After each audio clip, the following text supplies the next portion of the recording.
Please continue to eat your lunch, but we're going to go ahead and begin our program. And the first thing I'd like to do is recognize the Dallas-Fort Worth Hospital Council Board of Trustees. They're listed on page 6 of your program brochure. But if you're present and you're on the DFW Hospital Council, please stand so we can recognize you.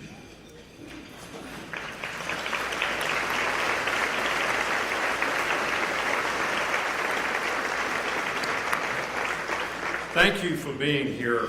I also want to recognize members of our Dallas-Fort Worth Hospital Council Foundation Board of Trustees, and they also are listed on page 6 of your brochure. So if you're present and you serve on the Foundation Board of Trustees, would you please stand so we can recognize you?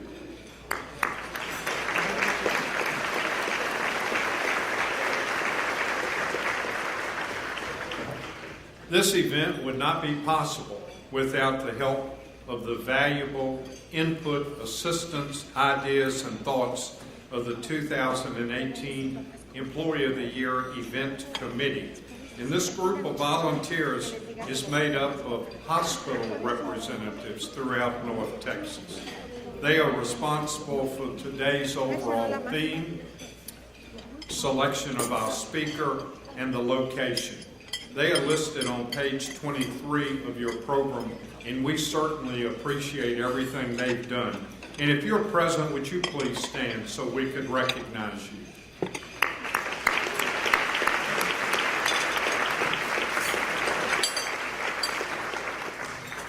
As you know, any event is a success because of the support of sponsors.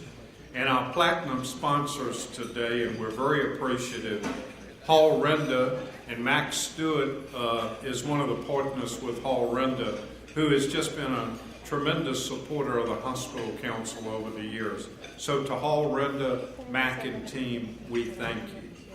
Also, Campbell Wilson is here today, and Manny, I was just talking to you a few minutes ago. We thank you also for your longtime support. And we also appreciate the good work that Campbell Wilson does with us throughout the year. And also to Group 1, the background screening company that is a wholly owned subsidiary of the Hospital Council.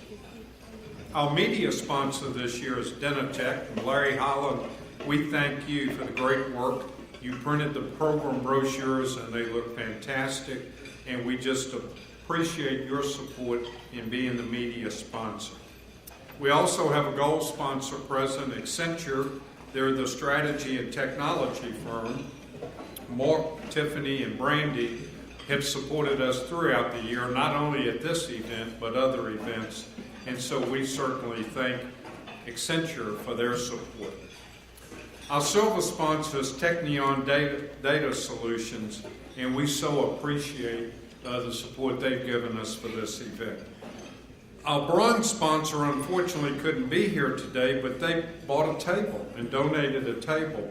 So Fresnius Kidney Care, we thank you and we appreciate the fact that you donated a table.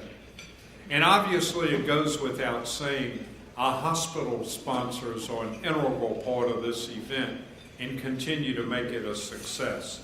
Our platinum sponsors are Baylor, Scott & White, Cook Children's, Texas Health Resources, and our gold sponsors, Children's Health, JPS Health Network, Kindred Hospitals, Medical City Healthcare, Parkland Health and Hospital System, and the UT Southwestern Medical Center. Our bronze sponsor, Methodist Health Systems. We thank you, and without your support, we would not be here today. Let's give all our sponsors a round of applause.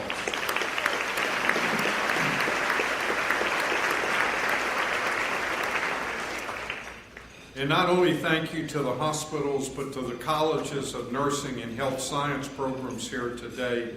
Your attendance is so appreciated.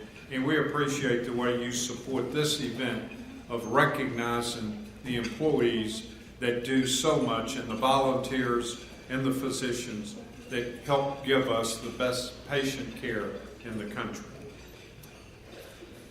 And now it is my privilege and pleasure to introduce to you the 2018 Chair of the DFW Hospital Council Board of Trustees. He has given us great vision, and he helps the council continue to grow, and not only grow to do things at the hospital council, but to do things that absolutely add value to our member hospitals and to our associate members. Ladies and gentlemen, without further ado, I give you the Master of Ceremonies and the acting CEO of the Baylor University Medical Center, Mr. Scott Peak. Scott Peak.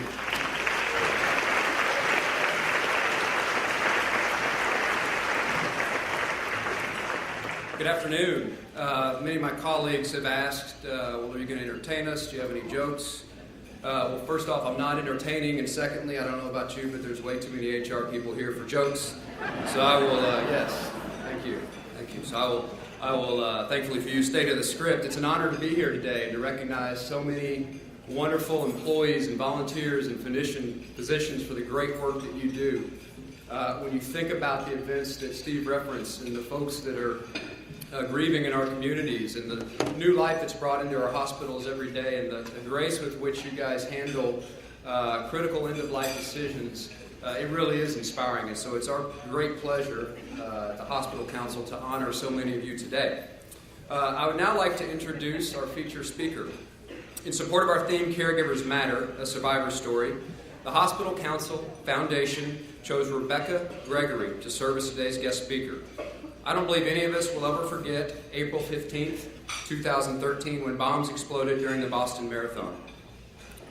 Rebecca is an inspirational survivor of that terrible day. A small-town wife and mother whose life was forever changed, this act of terrorism left her as one of 17 amputees at the young age of 26 years old. Instead of being bitter, Rebecca has used her platform to encourage others worldwide. Speaking about her story and daily obstacles, she believes that life struggles are not only meant to teach us lessons, but to also make us better versions of ourselves. With the recent devastation of Hurricane Harvey and other public tragedies like what happened yesterday in Dallas, there's an increased need for emergency preparedness and awareness. And we thought Rebecca would be the perfect speaker for the hospital employees of North Texas. So please join me in welcoming Rebecca Gregory.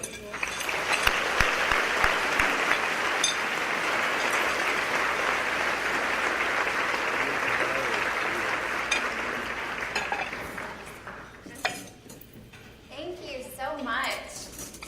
You know, from the minute that you walk into a room, you know if you're surrounded by good people or not. And the minute that I walked into this building and I was greeted today, I knew that I was going to be surrounded by some of the most amazing people in this building. So thank you guys so much for giving me such a warm welcome. I flew in from Houston, so it's always a great time when I can only fly for 30 minutes and get to a destination. But my name is Rebecca Gregory, and before we get started, one thing I want to get off my chest really quick is everyone's first question to me is always, were you running in the Boston Marathon in 2013? Now, I have to be honest with you, because I was not running in that race. As a matter of fact, I was on the sidelines eating chocolate-covered pretzels, wondering why anyone would ever run 26.2 miles for fun.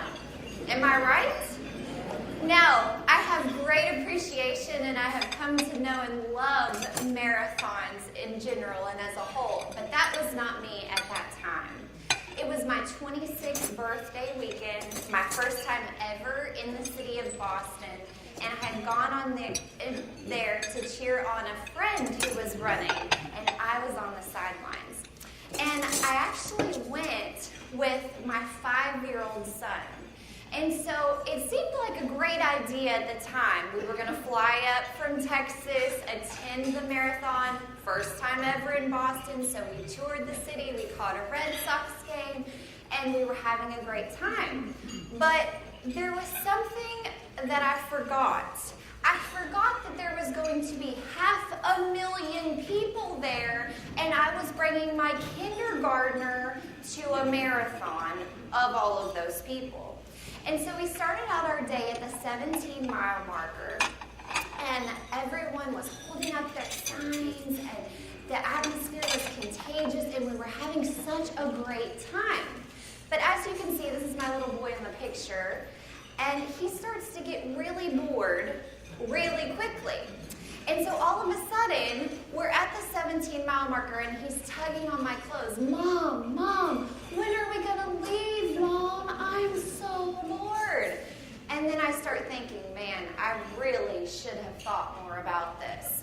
But someone in our group of 9 told us that we needed to make our way closer to the finish line so that we could actually see our runner cross. We were tracking her with an app on our phones, and so we said, yes, let's go to the finish line. And so we proceeded to go to the finish line, 26.2 miles. And we got there, and we were right in the middle of the action. It was a fantastic spot. I could see all the runners that had trained so hard crossing and so excited that they had accomplished such an amazing feat. But then Noah was over it. Mom, please, when are we going to leave? How many more hours? This is so boring. And I said, you know what, buddy? Why don't you sit down on my feet and play in the rocks like you're a scientist? And there were no rocks. We were on asphalt, so this was pushing it. But to a 5-year-old, that was cool. And so Noah took his place on my feet with his back up against my shins. And that's exactly where my little boy was when a bomb and a backpack went off 3 feet behind us. Now, at this point in the story, everyone wants to know what happened to Noah, what happened next? And Noah miraculously walked away with minor injuries that day. He had a cut to his bone on his right leg that they were able to stitch up. He had a piece of shrapnel graze the back of his head. And they said, had I been on the ground for 2 minutes longer, I would have died. But my son, who was 5, is now 10, getting ready to go to middle school and absolutely thriving in every aspect of his life. And so at this part of the story, before I go any further into the journey that I've been on the last 5 years, what I want you to know is that my life didn't end at that marathon, and neither did my son's. And so that makes every single day afterwards a beautiful day, and it doesn't matter what happens. And the majority of the time, people are not going to get blown up by a bomb at a marathon, but every single person has life blow up in their face. And I'm almost willing to bet that it happens numerous times throughout our lives. And you're like me when you're waking up from a medically induced coma, wondering, how in the world did I get here, and where do I go on from here? You know, that day was like a war scene. It truly was. And I remember every part of it. I remember not being able to move my body. The only thing I could move was my head, and I looked around in fear of what I saw. I saw people's body parts not even attached to them. There were nails and ball bearings and BBs and all of these shards of metal all over the place that these 2 brothers packed into these pressure cooker bombs that they wanted to cause so much destruction. It was a war scene, and it was the day that I thought that I was going to die. But on the other hand of that, on the other side, there were people that were rushing in despite the evilness that truly was, and they were the ones coming to save us. People, innocent bystanders, first responders, police officers, you name it, they were all coming. And they didn't know if there was a 3rd bomb or a 4th bomb or a 5th bomb that were about to go off. They just knew that they needed to help. Because of those people, because of the selfless act of all of those amazing human beings, that is the reason that I can stand in front of you today. 2 minutes longer and I would have bled out. That is truly incredible when I think about it. And because of that, I will never take a single second for granted again. When I got to the hospital and I was placed in a medically induced coma for a couple of days, I woke up and I remember thinking those thoughts. Man, what am I going to do? How do I go on from here? And it was then that I realized that Noah was okay.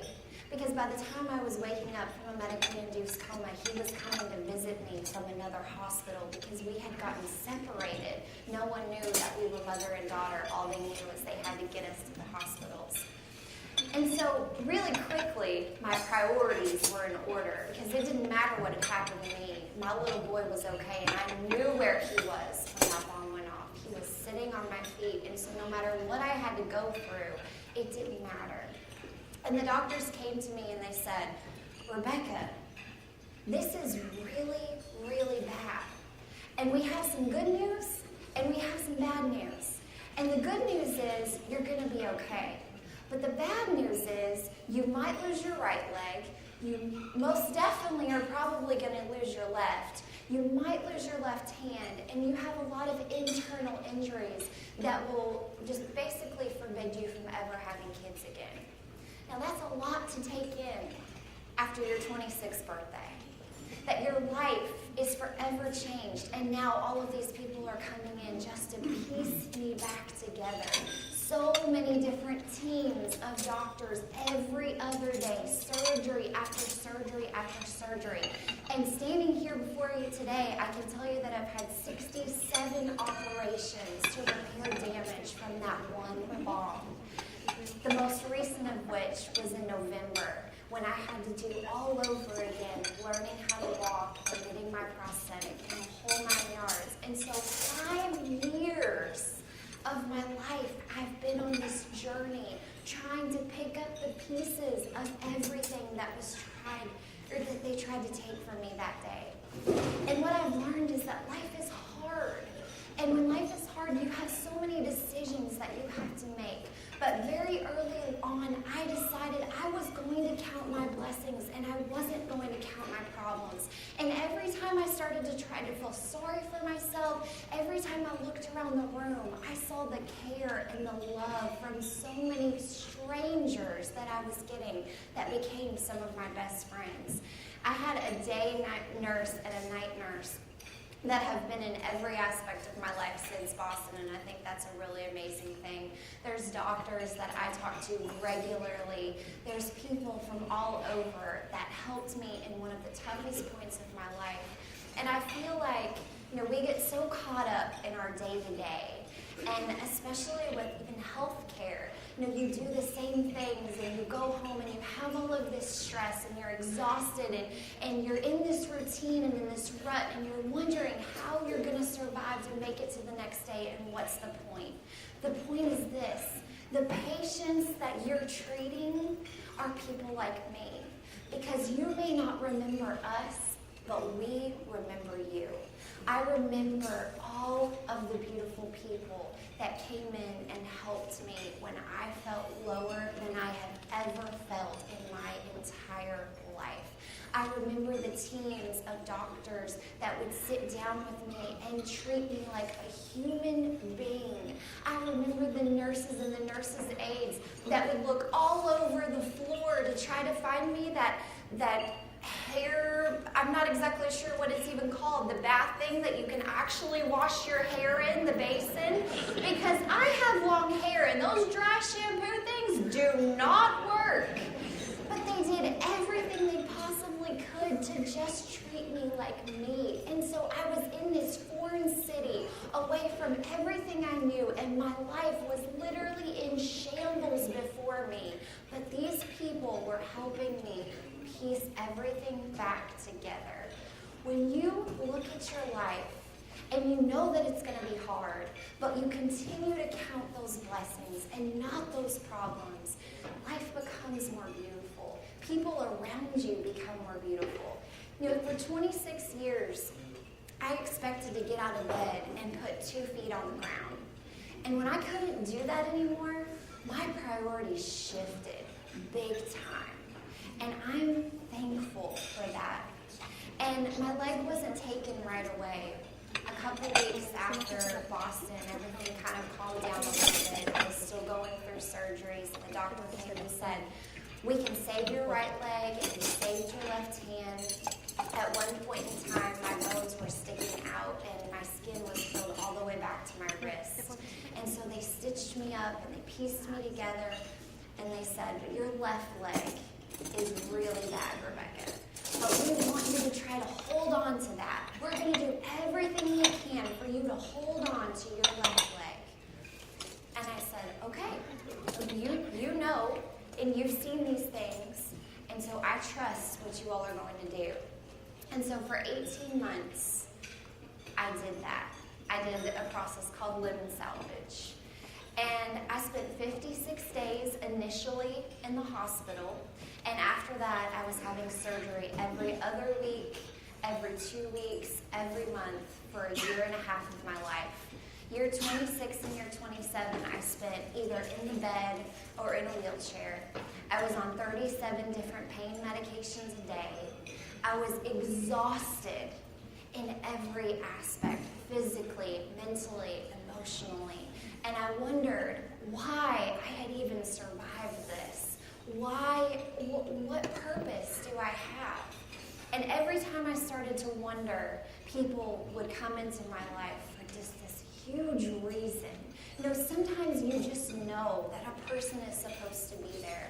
And I look back and I see all of those people and all the differences that they make every single day, and they're not even aware of it. And I realized when I had a conversation with my mom, I said, I feel like I'm being used to do something.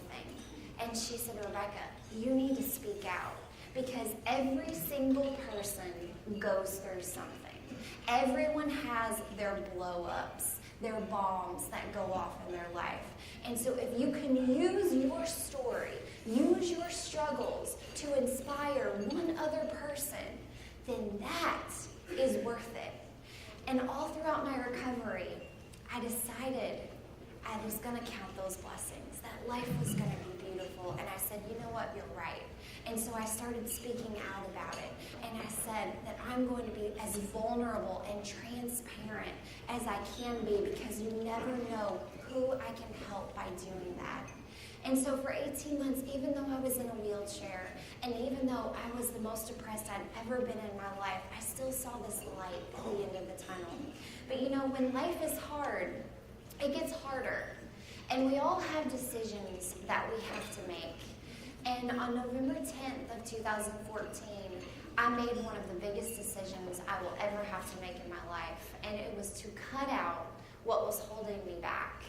And the doctors came to me and said, Rebecca, it's time. And I agreed. They said they probably should have let me do it in the beginning, but that my leg, I still couldn't walk on it. I was still looking, going through surgeries, looking at more surgeries in the long term. And I said, enough is enough.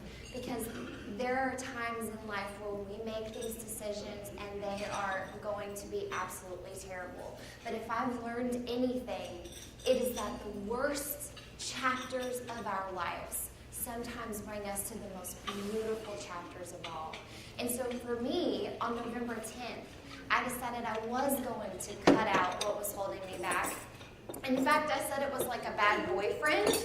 I needed to get it out of my life for good. My leg was no longer doing anything for me. I know everyone's been in one of those relationships before, and if you haven't, I don't want to hear about it.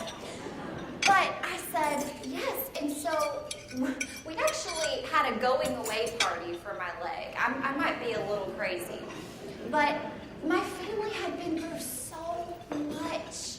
They've been through so much. My mom sat there for 56 days with me in the hospital, and then every single surgery after that, I had put her through enough.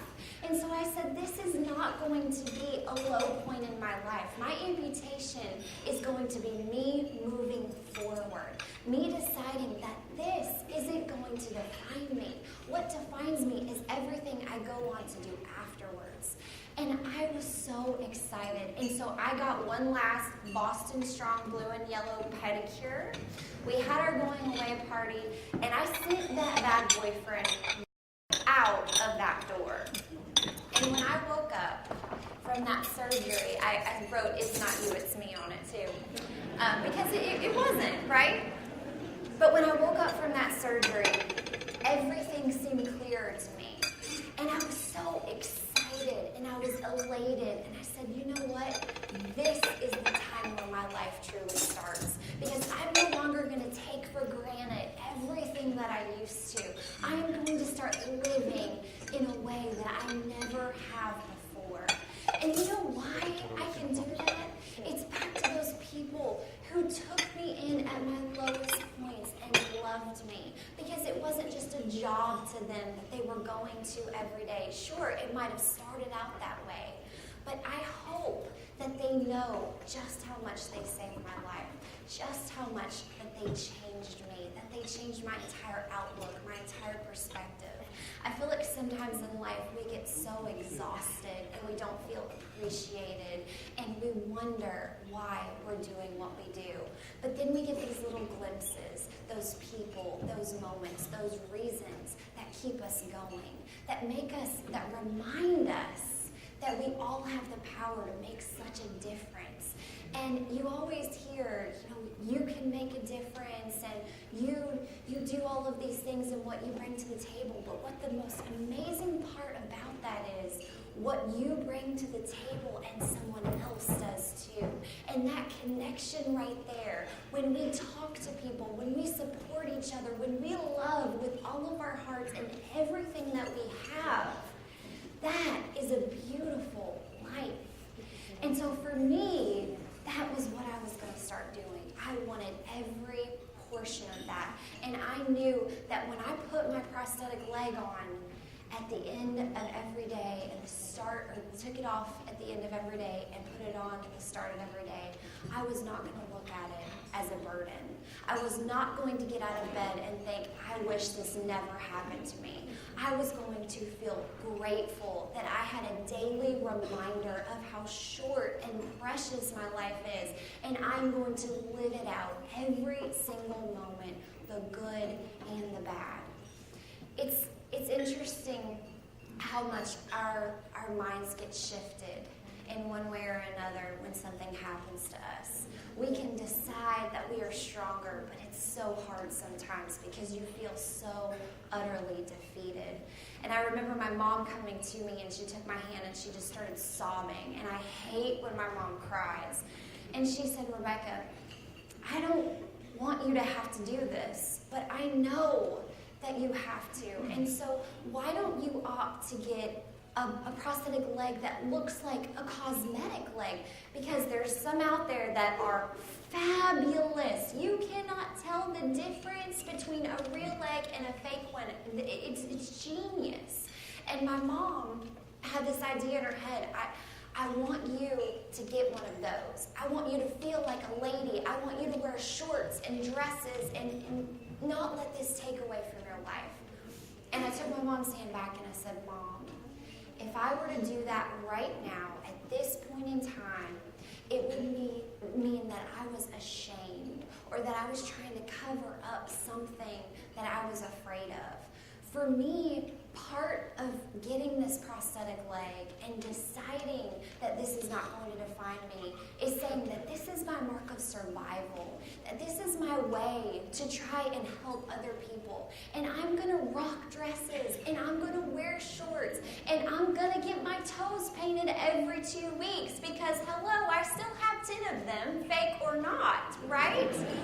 But if someone wants to ask me a question, wants to talk to me about something, then I'm going to invite them in because everything that I do now is for other people because I have seen the hearts and souls of so many throughout the last couple of years, and all I want to do is give that back tenfold.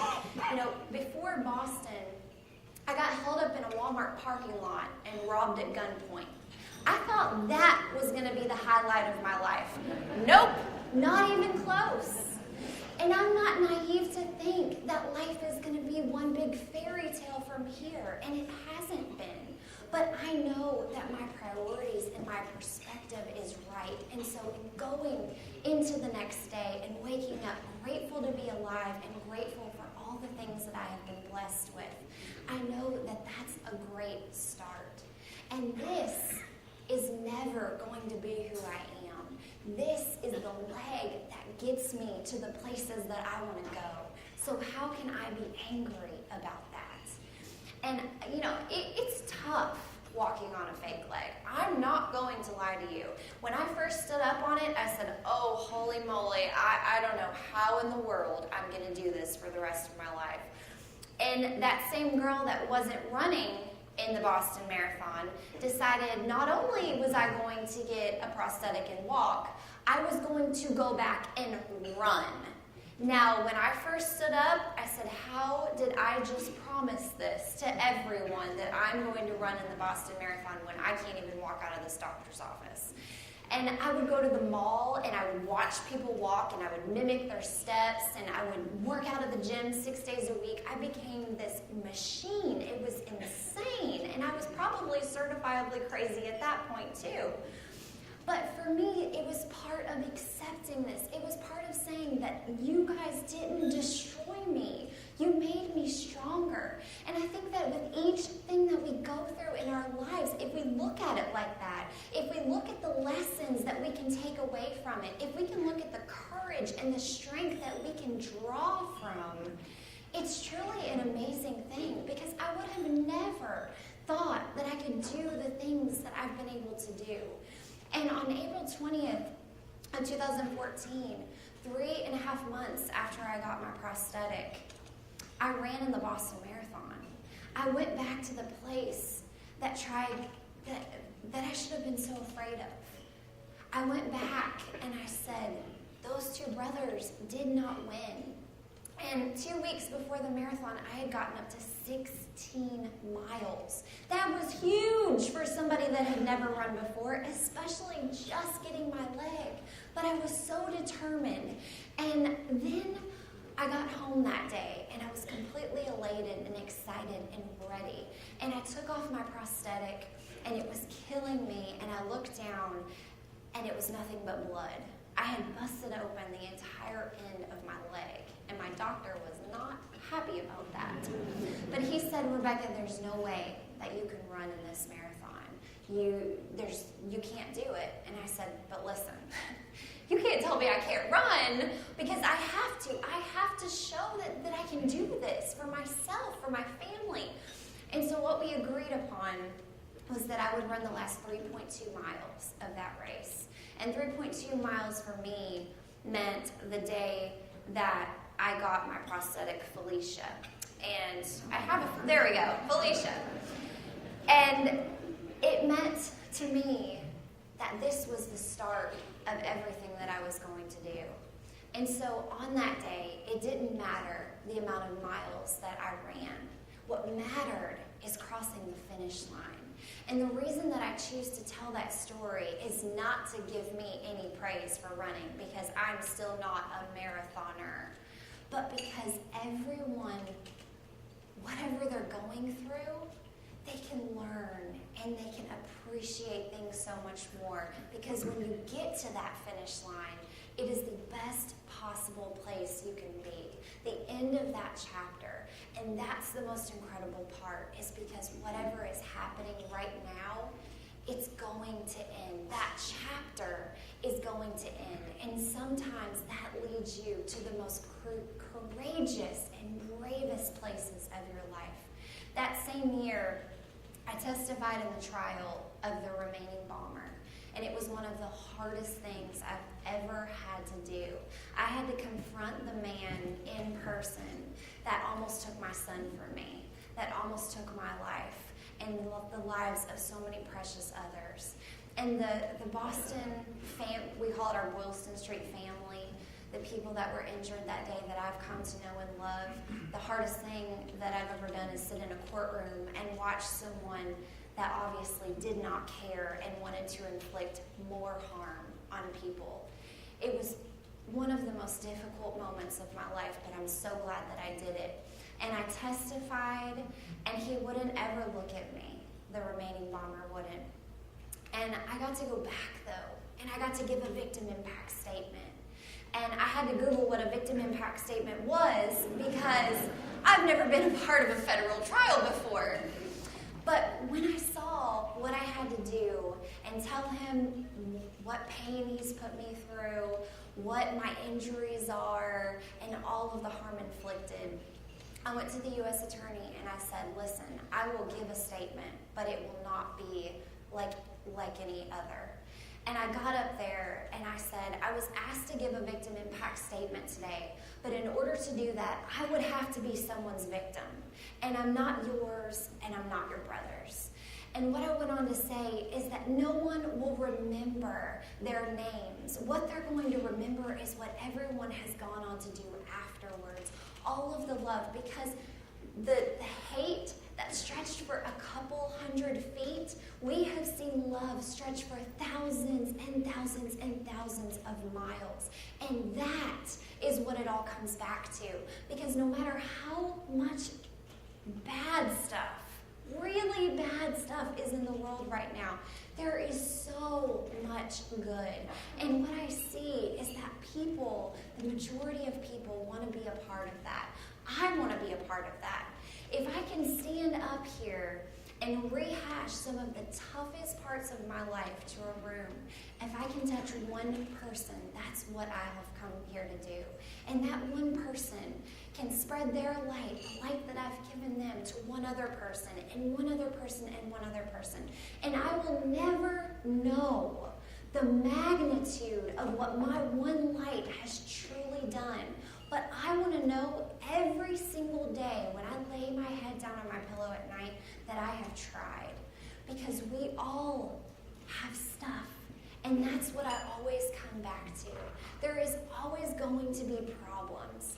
But you either look at the good or you look at the bad, and there is no in between. I love every part of it because I have seen some of the biggest blessings of my life come from the deepest tragedies.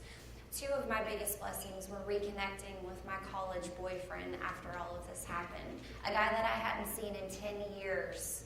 And all of a sudden we're at dinner one night in Houston, and 4 months later we're married on a beach in Jamaica. Life, right? And then in Boston, yes, thank you, he's wonderful. In Boston, they told me I'd never be able to have a baby again. And that was hard for me. But at that point in my life, I wasn't worried about having a baby. I was just worried about having my body pieced back together. But later on, when my husband and I got married, that's all I really wanted. And I did get pregnant. And I almost lost my life again. I had a placenta abruption and some other complications that put me into the hospital way too early. And our daughter came and she was on a ventilator. And I got firsthand knowledge of what it's like to live in the NICU for the summer. And let me tell you, it was one of the most amazing experiences of my entire life. And the reason why is the nurses and the doctors and the A's and every single person that came into that room loved our family. And they may have stepped out and gone to another person and did the same exact thing. But because of that, we were able to go home sometimes at night when we had to be with our 10-year-old. And we were able to leave our precious little newborn baby Riley there on a ventilator struggling for her life because we knew the people that were there were going to take care of her. You know, I can never say enough about healthcare. I can't say enough about hospitals and medical. I mean, I could go on and on forever. When I was 16 years old, I had POTS. And it was where my blood pressure would drop and my heart rate would increase and I would pass out all the time and go into these comas, and my mom thought I was going to die then. And so I stayed in the hospital. I stayed in a wheelchair. I stayed all of these different places, and so I feel like medical hospitals really and doctor's offices have been a big part of my life. But I'll never forget how people made me feel. And it was the same type of feeling that we got when our daughter was in the NICU. And I'm happy to say that precious Riley is now going to be 2 years old next week, and she is wonderful. You would never know that she was on a ventilator.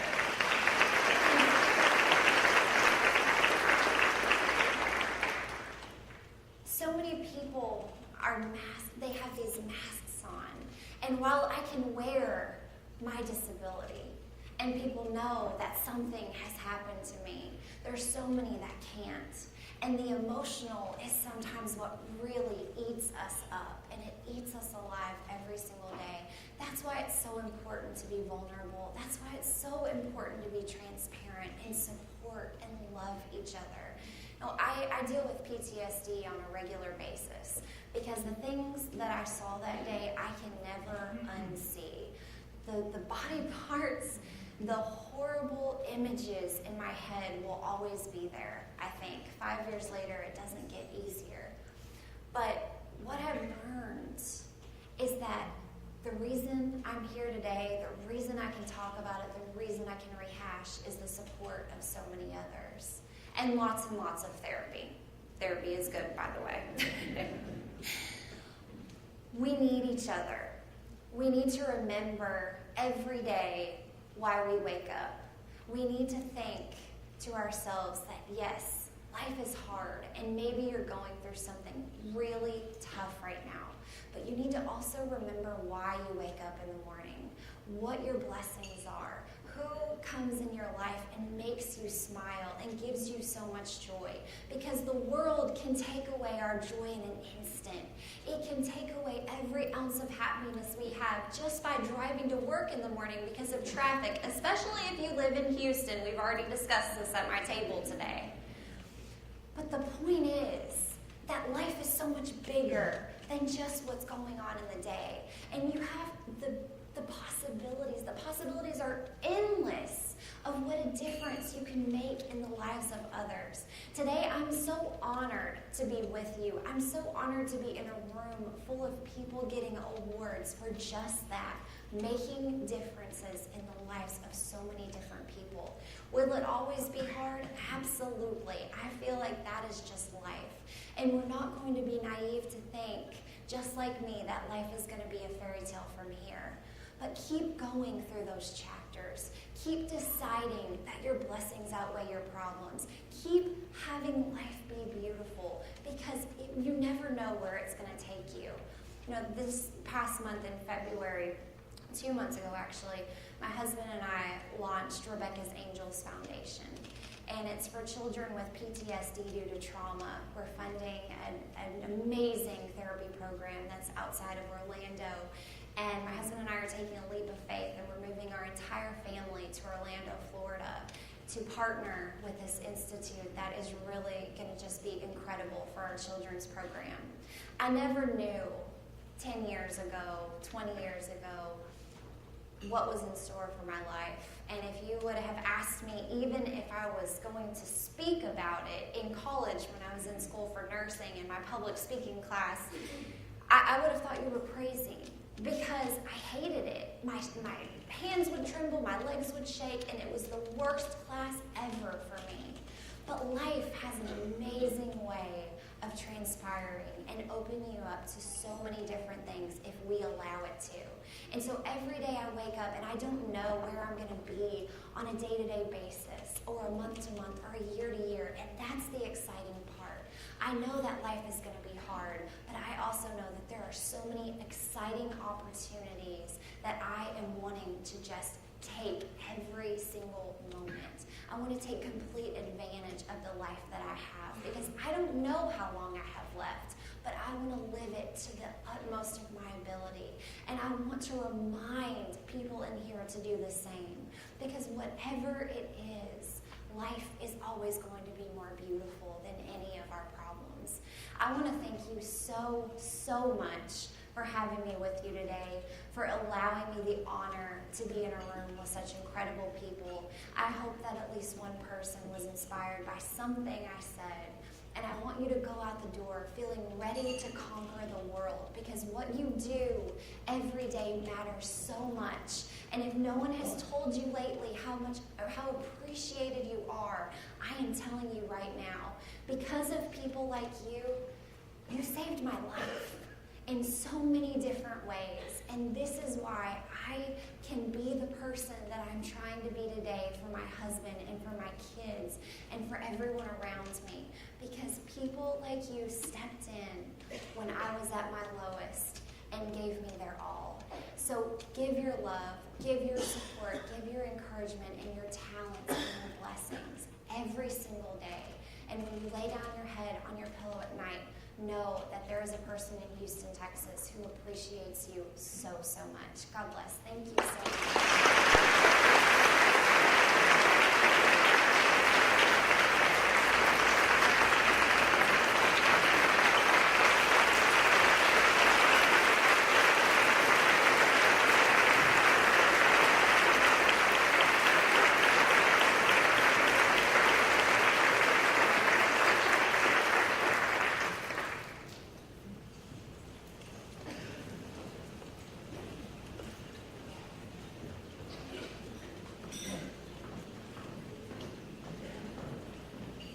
All right, Kristen had to remind me. I was starting to talk to Rebecca again. That was a very just a wonderful story of hope and courage, and I can guarantee you that all of us are inspired by what you said. So thank you, Rebecca.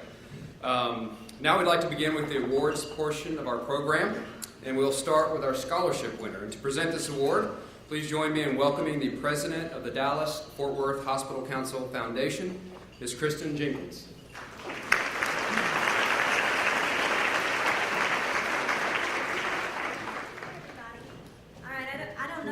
Following that act. That was awesome, Rebecca. Thank you very much. And as engaging as she is on stage, she's delightful in person, too. I hope you get a chance to talk to her later.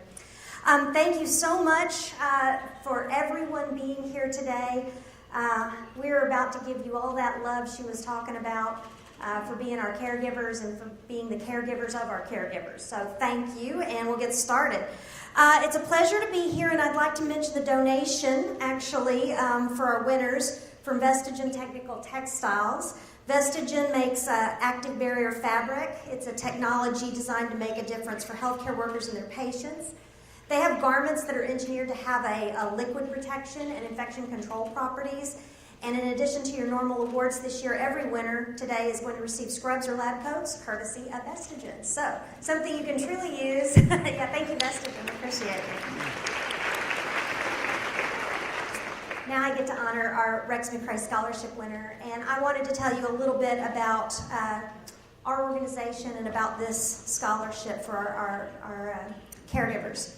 The Dallas-Fort Worth Hospital Council's Foundation's goal is to continuously improve the entire community's health by strengthening our healthcare workforce, and today we're recognizing a hospital employee and student who represents the future of this workforce for all of us.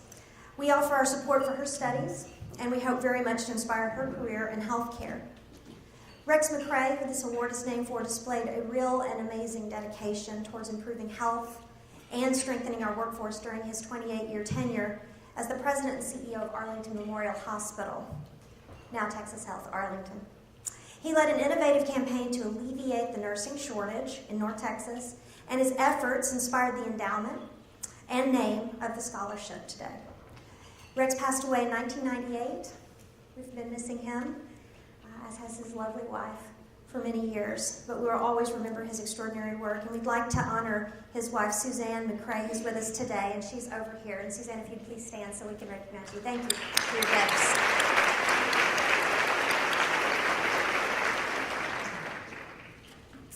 Now, I'd like to call to the stage this year's Rex McCrae Scholarship recipient, Miss Brandy Price. Could we have a representative from her school and hospital on stage as well? I want to tell you a little bit about Brandy. She is a nursing student at Mountain View College, and she's a nurse extern at Methodist Mansfield Medical Center. In addition to her work in pursuing her dream of becoming a nurse, she enjoys her role as a mother to her son Landon, who struggled to survive his premature birth, inspired Brandy to pursue her profession. This great student with a 3.6 GPA is determined to become the very best nurse she can be and serve as a role model for all of us and her child. So, ladies and gentlemen, please help me welcome Ms. Brandy Price. Brandy!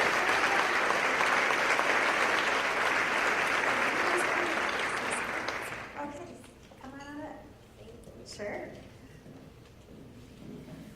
Oh man. Great afternoon, guys. Wow. I said I wasn't going to cry, so if I do, just look the other way. In life, we all have confirmations. And everyone sitting here has a journey. And on those journeys, those confirmations push you to that next step. And boy, has mine been a journey. It's such an honor to stand here and to receiving this acknowledgement and award. I want to say thank you, God, for sure, because He has blessed me in so many ways. John,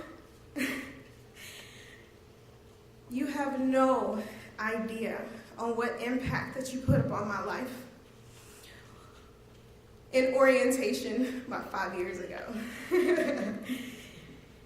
I have felt like Methodist Mansfield has been a home, and it has gave me that confirmation to push forward and being better every day. I will be graduating on the 9th of May.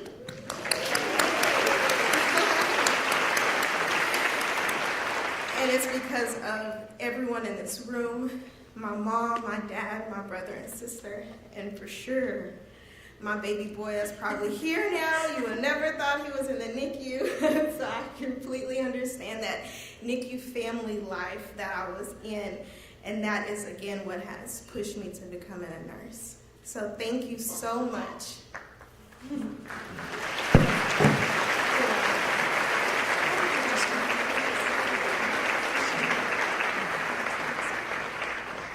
Okay, let's get a little picture. Don't go too far, Randy. He wants a picture with you. Yeah, we can turn this thing around. All right, there you go. Thanks, Sherry. Thank you very much.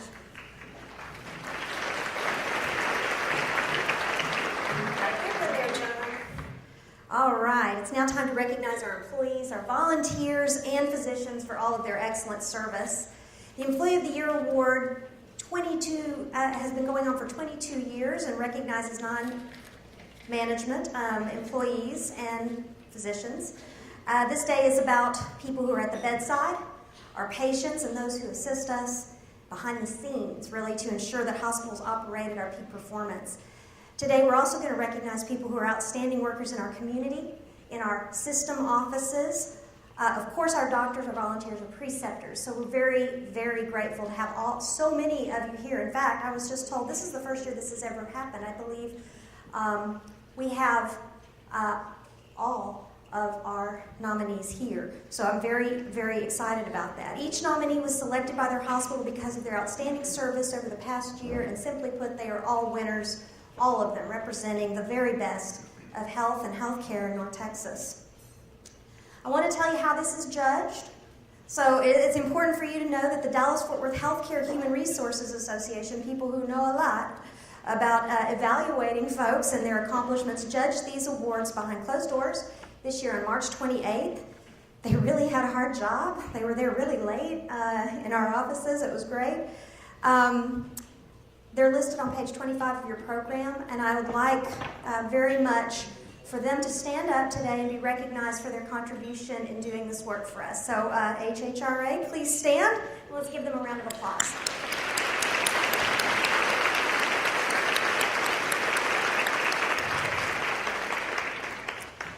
The board wishes you to know that they base their selections on all the facts put forward in your submissions to us, and the names and hospital references during their evaluation were removed in advance of their judging. And so now, the awards. The Physician Award is presented to a hospital doctor who exemplifies cooperation and teamwork to improve patient care. And this year, 31 hospital physicians were nominated, 31. We are going to do an announcement of all the physicians' names, and we'd love you to stand and be acknowledged. Applause and cheers and rooting for your team is welcomed at this point. So the nominees are Dr. Diod Ashiai, Baylor Scott and White All Saints Medical Center, Fort Worth. Dr. Trenton Stevenson, Baylor Scott and White Medical Center, Carrollton. Dr. Alexander Hatcher, Baylor Scott and White Medical Center, Grapevine. Dr. Robert Israel, Baylor Scott and White Medical Center, Irving. Dr. Delano Fabro, Baylor Scott and White Medical Center, Lake Point. Dr. Abizar Ship Chandler, Baylor Scott and White Medical Center, Plano. Dr. Zachary Drain, Baylor Scott and White Medical Center, Waxahachie. Dr. Robert Gunby, Baylor University Medical Center. Dr. Ted Lash, Children's Health. Dr. Jason Turk, Cook Children's. Dr. Camelia Mitchell, Kindred Mansfield. Dr. Asha Abraham, Medical City Alliance.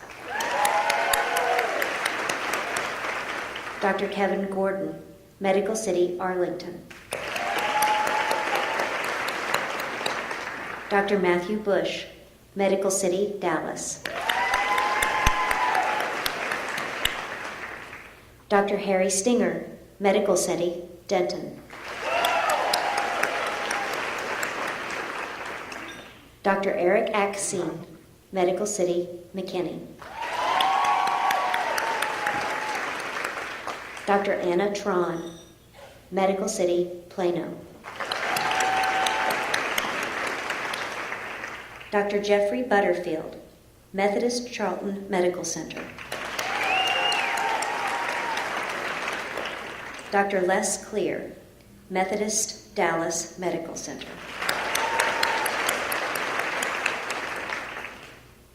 Dr. Shantala Smart, Methodist Mansfield Medical Center. Dr. Ellen O'Connell, Parkland Health and Hospital System. Dr. Christopher Norris, Texas Health Arlington Memorial. Dr. Tu Lei, Texas Health Harris Methodist Hospital Alliance. Dr. Keegan Miller, Texas Health Harris Methodist Hospital, Azle.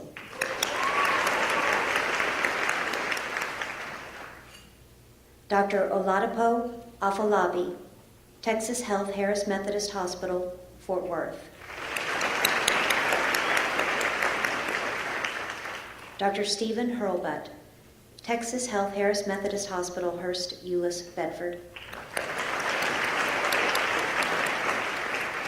Dr. Jill Chilcote, Texas Health Harris Methodist Hospital, Southwest, Fort Worth.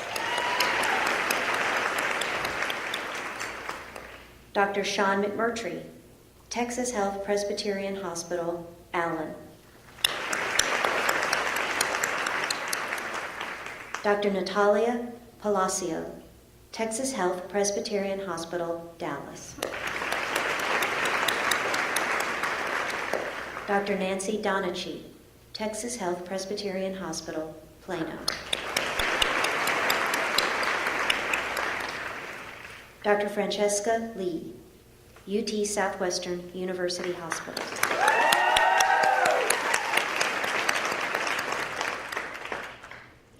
Ladies and gentlemen, one more large round of applause, if you don't mind, for our nominees and physician candidates.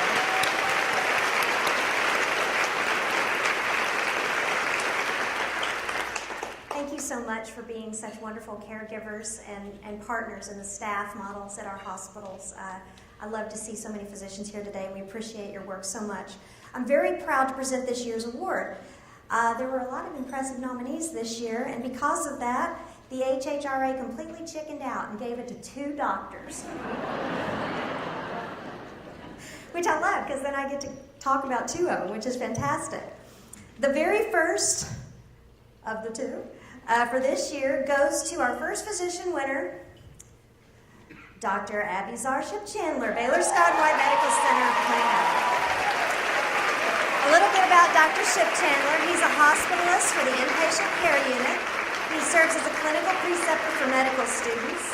And he believes a physician should shadow a nurse, a social worker, a care coordinator, a respiratory therapist, or physical therapist because he realizes it takes a community with everyone contributing to make the patient's life better. His compassionate bedside manner is what wins the hearts of his peers and, most importantly, patients and families. He will cry when the grief is real and celebrate with patients when the news is favorable. Thank you so much, Dr. Ship Chandler. Really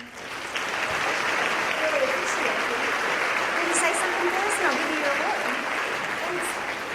Oh, God. Thank you, everybody. Yeah, the public speaking thing, like Rebecca said, not used to it. Thank you for all the recognition. Our job's amazing, and it's amazing because with healthcare changing, the team that we have to take care of amazing people like Rebecca, like every single one of us that's gone through healthcare is a team. So every single social worker, care coordinator, therapist, the best way to do is to be friends with all of them, to have that support, to have that care, and to have every element of your healthcare team make everyone's life better. And I've had best friends, my entire family at Baylor Plano and Baylor Healthcare System. It's the first job out of residency and the best one I've ever had. I'm probably going to retire with too down the road. So it's the best job I could ask for, and I think to hear Rebecca's words and to see all the people around here, thanks for everything that you guys do, and thanks for giving me the opportunity to do it with the rest of these amazing team. Thank you.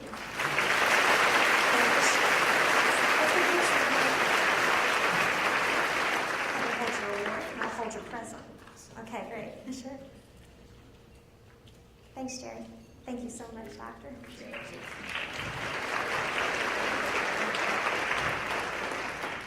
And now for the second position winner. I'd like to ask this winner and their hospital's rep if they would like to come up to the stage when you are announced. It's my honor to announce our second award winner, Dr. Eric Axine from Medical City, McKinney. Oh my, wow.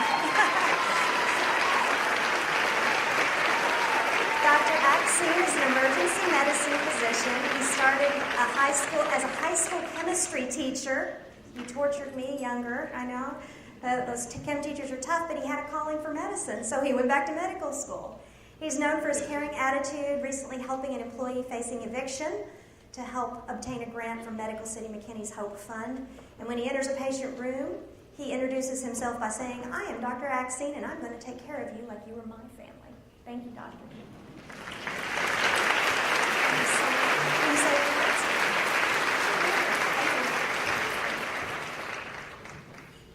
Wow. Well, there's a lot of deserving physicians in this room, and it's an honor to be here. Thanks. Everybody here, it's got an amazing story. I'm blessed to be part of a great team at McKinney, back there. I wish I could take you all with me back to my hospital to show you the nurses that I work with. A lot of sacrifice. It's like a second family. And to be here standing, I wish they could be here too. Working in the ER, it's a war zone sometimes, and not quite like the trauma maybe Rebecca experienced, but it's traumatic sometimes, and you see a lot of broken people and broken families, and really sad stories that touch me and my team deeply. And to be standing here to represent them, my team, they make me look really good. I can't take the credit for all of that. Without them, I wouldn't be here. And I was telling a story to one of my colleagues just a moment ago, Cody, one of our nurses. I'm not sure what the title is, Cody, but I know you're in charge with Ed. But I was told in high school not to go to medical school, or not to be pre-med. As I wasn't cut out for it. The counselor said didn't want to set me up for failure.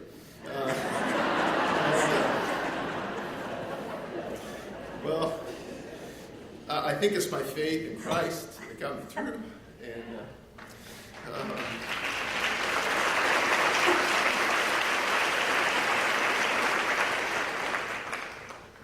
my wife, Deborah. Her name was spelled wrong, but on her name tag, her name's Deborah. She's really the most beautiful person I know. And without her, I wouldn't be a doctor, so I got to thank her too. Thank you, Deborah. But like I said, there's a lot of great people that I represent here today. So the Medical City McKinney team, the nurses, even the housekeeper that I mentioned, they mentioned what a wonderful man he is. His name's Sammy, and man, that guy just works like a dog. And he is I wish you guys could all meet Sammy. I wish we could somehow magically transport you to a shift and look through my eyes at these wonderful people that I get to work with. Anyway, I guess I've probably said too much. But, it's just an honor to be here. Thank you very much.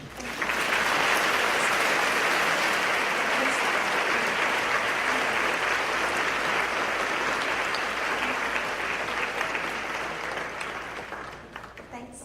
Thank you so much. Have a great day. Appreciate it. No, you didn't talk too much. It was awesome.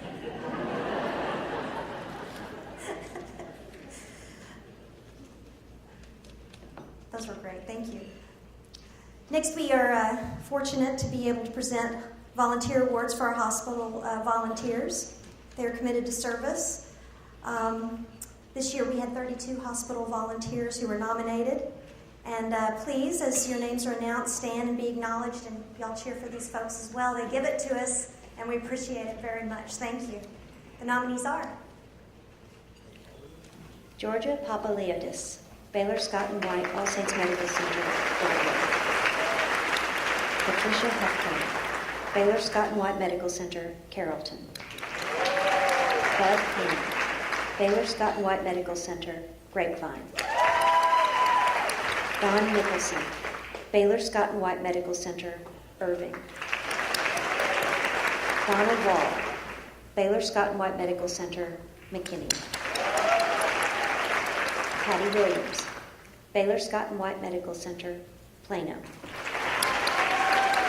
Pat Redding, Baylor Scott and White Medical Center, Waxahachie.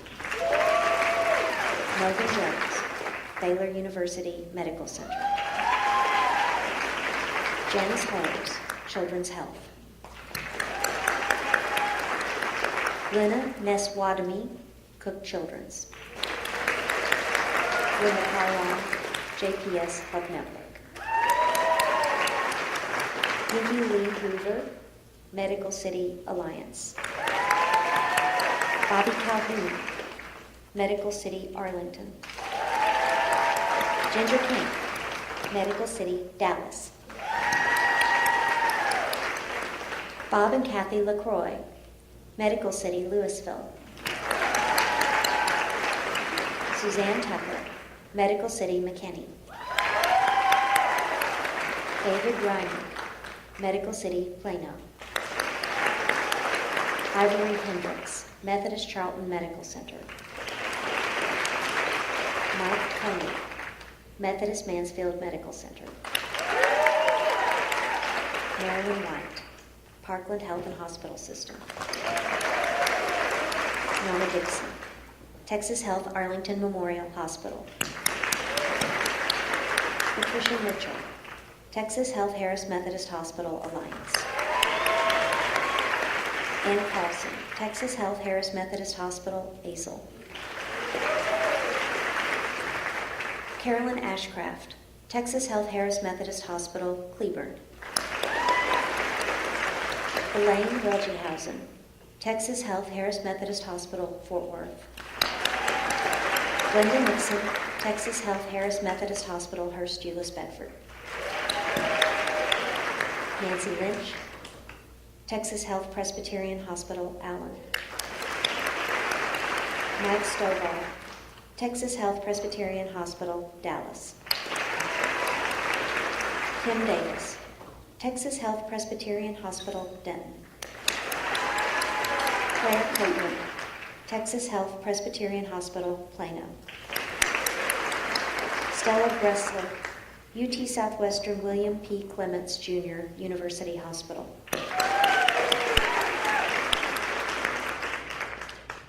Thank you so much for all that you give to us and to our patients.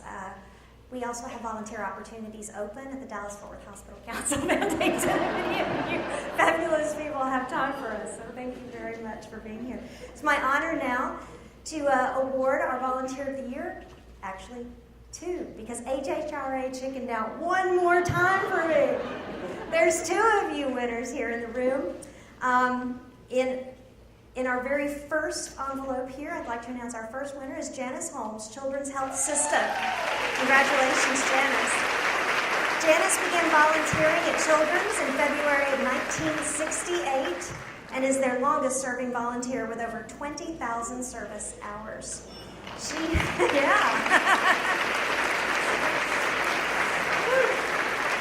has served as a volunteer in concierge, emergency department, cancer center, surgery recovery room. After her daughter died of cancer at Children's, she decided to honor her memory by continuing to spend time at the very hospital in which she passed away. She said many times that volunteer work saved her life by allowing her to give back to the hospital that cared for her daughter. Thank you.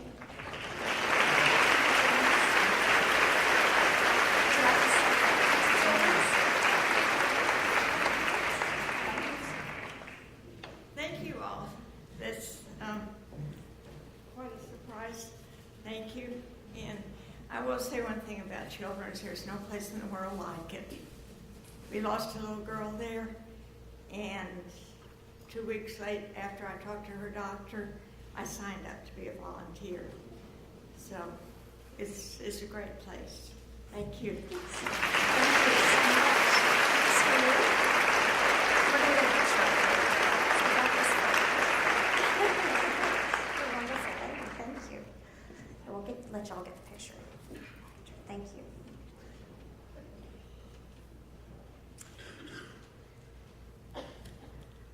It's my honor to also announce our second Volunteer Winner of the Year.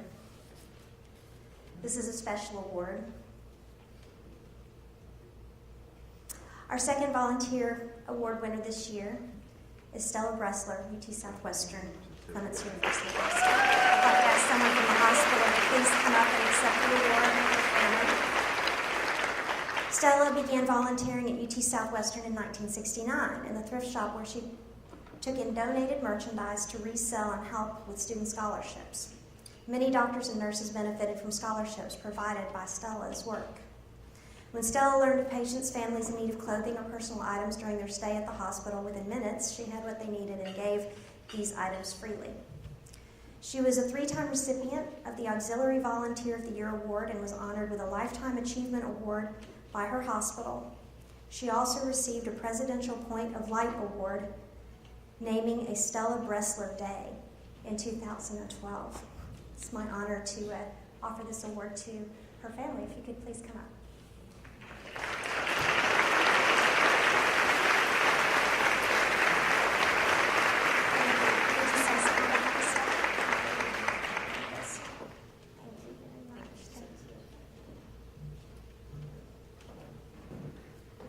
I'm Mike Lewis. I'm the niece's husband of Stella Bressler.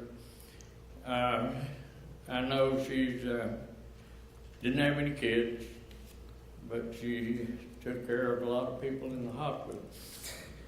And her volunteering over $134,000 an hour.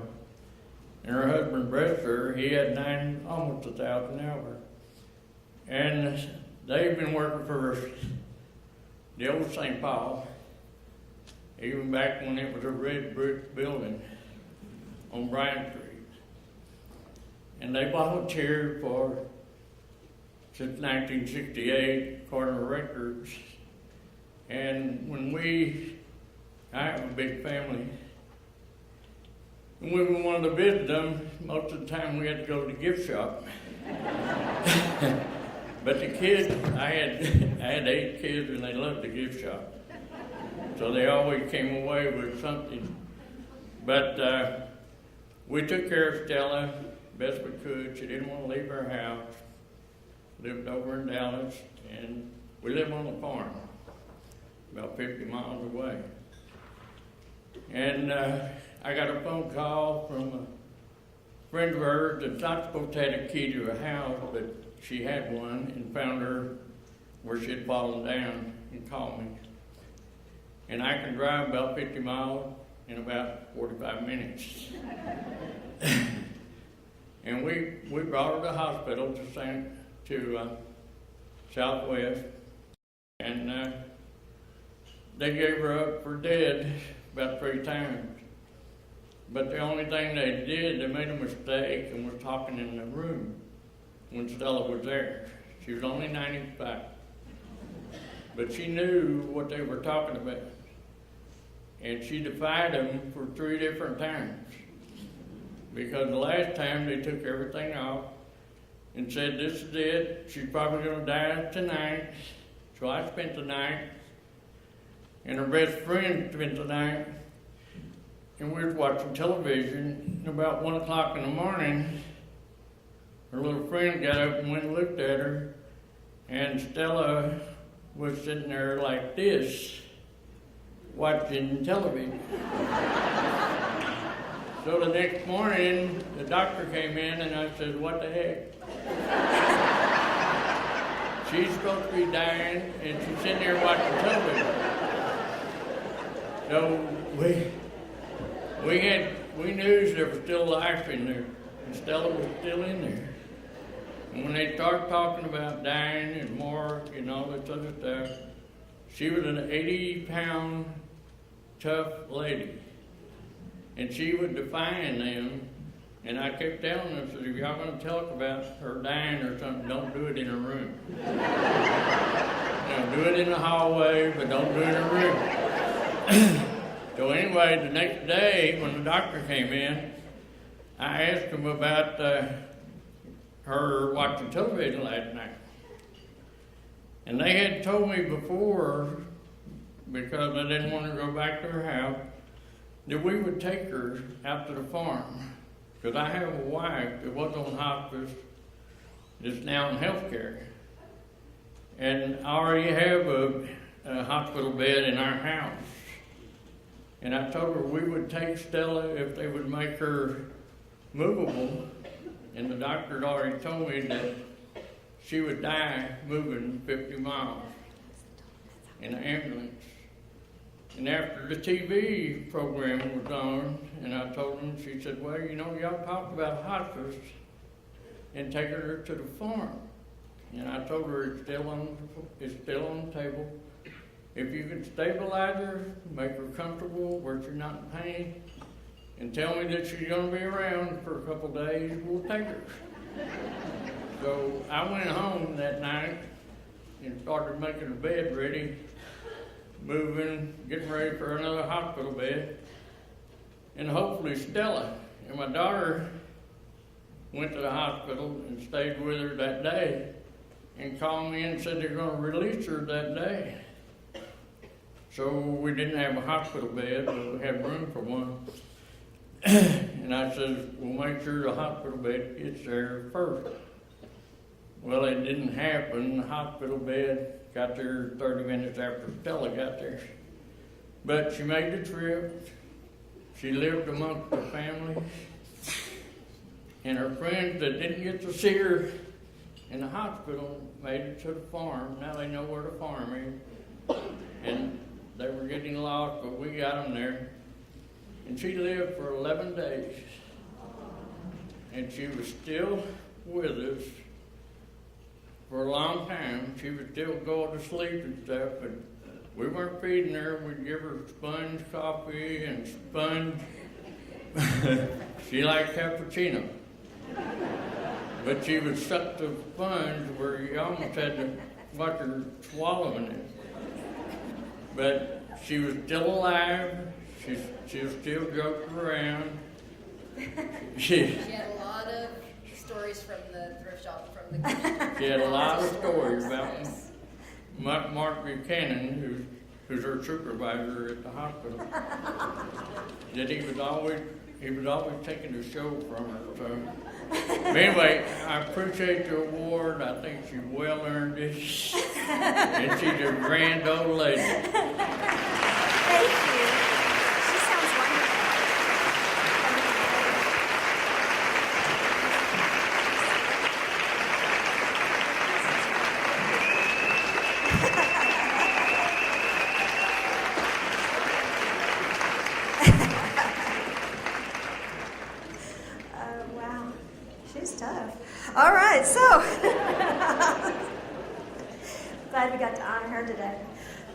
So our next award is the Nurse Preceptor Award. It's presented to a hospital preceptor committed to promoting competence and confidence in our new nurses. This year we had 16 nurse preceptors nominated. And please, after your name is announced, stand up and let us clap for you. And we will now announce our nominees. Christy Beltran, Baylor Scott and White Medical Center, McKinney. Kathleen Elam, Baylor Scott and White Medical Center, Plano. Shannon McNeil, Baylor University Medical Center. Krista Kuntz, Children's Health. Chad Martin, JPS Health Network. Stephanie Myers, Medical City Alliance. Trang Nguyen, Medical City, Arlington. Peter Hong, Medical City, Denton. Tracy Richards, Medical City, Louisville. Jeff McManus, Medical City, Plano. Kia Bennett, Methodist Charlton Medical Center. Lacey Lemke, Methodist Mansfield Medical Center. Shasha Niederhaus, Parkland Health and Hospital System. Tanya Stalecker, Texas Health Harris Methodist Hospital Alliance. Carrie Ulrich, UT Southwestern William P. Clements Jr. University Hospital. Rowena Samonti, VA North Texas Healthcare System. Thank you so much to everyone who nominated one of these wonderful teachers, and thank you to our teachers for taking care of our young nurses. It's my honor to give the 2018 Preceptor Award to Rowena Samonti, VA North Texas Healthcare System. Rowena has been a nurse for 25 years. As the first CNL in the VA healthcare system, the first, she has precepted 4 CNLs in the organization. She also serves as a clinical instructor at UT Arlington College of Nursing, go UTA, and focuses on veterans transitioning to the civilian world and going into nursing. Thank you, Rowena. Would you like to say anything? Nervous? She's nervous. Okay, let's get you your award. I'll get it and you just say thanks. It'll be easy. Okay, all right, there you go. There we go. Want to say anything to your friends at VA? Yes, it is an honor to work at the VA, and I know I have a lot of support at the VA North Texas, and this was my passion. I've always wanted to serve the veterans, and I'd like to thank my chief who supported me every step of the way, and all my managers, and they're all working hard right now, so they couldn't come. And thank you for believing in me. So, thank you. Thank you. Congratulations.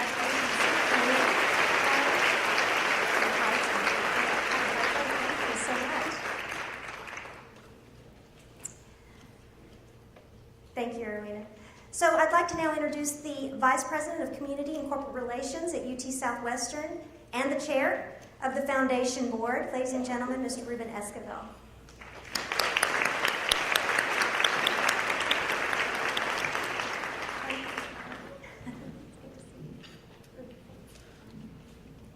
Good afternoon. I'm going to contact my friends at Clements University Hospital to find out what Stella got, because I want some of that. Thank you, Kristen. It is an honor to be here today to acknowledge the 6 hospital system employees and 51 hospital employees that have been nominated this year. After we announce your name, please stand to be acknowledged. Your applause, your cheers are welcome. And the hospital system nominees are Kristen P. Wallace, Clinical Research Nurse, Baylor Scott and White Health. Molly Glinstow, Patient Safety Program Manager, Children's Health. Harold Roberts, Research Nurse Coordinator 2, Cook Children's. Santayu Casa, Senior Lead Physician, Parkland Health and Hospital System. Somate Hayes, Human Resources Talent Acquisition, Texas Health Resources. Lizzie Sheridan, Clinical Educator, UT Southwestern Medical Center.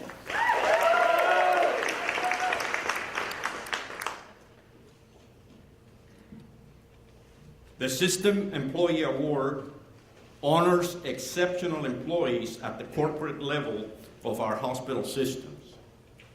Their dedication allows operations to function smoothly, and I would like to ask the winner and their hospital's representative to come to the stage together when announced.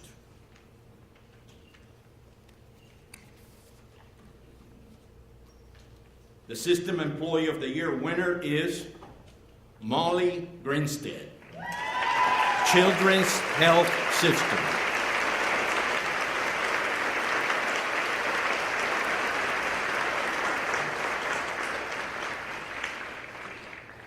Molly is a program manager for patient safety at Children's Health. Her role focuses on the use of technology to support a culture of safety. One of her passions is car seat safety. She regularly volunteers for the car seat safety program and other community programs to educate families on how to properly install and harness children in safety seats. She is also a certified lactation specialist and partnered with clinical services to improve their expressed breast milk processes, improving patient safety. Molly Grinstead, congratulations.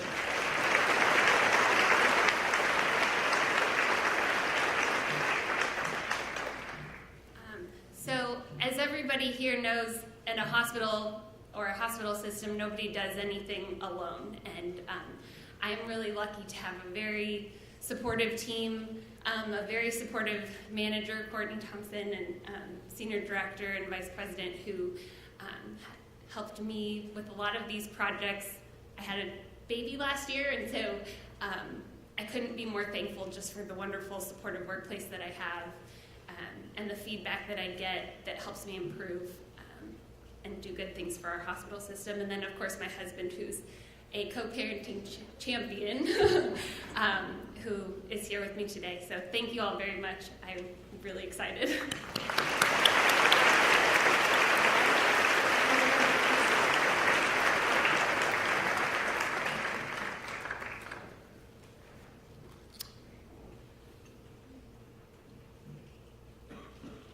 And now to the Employee of the Year nominees.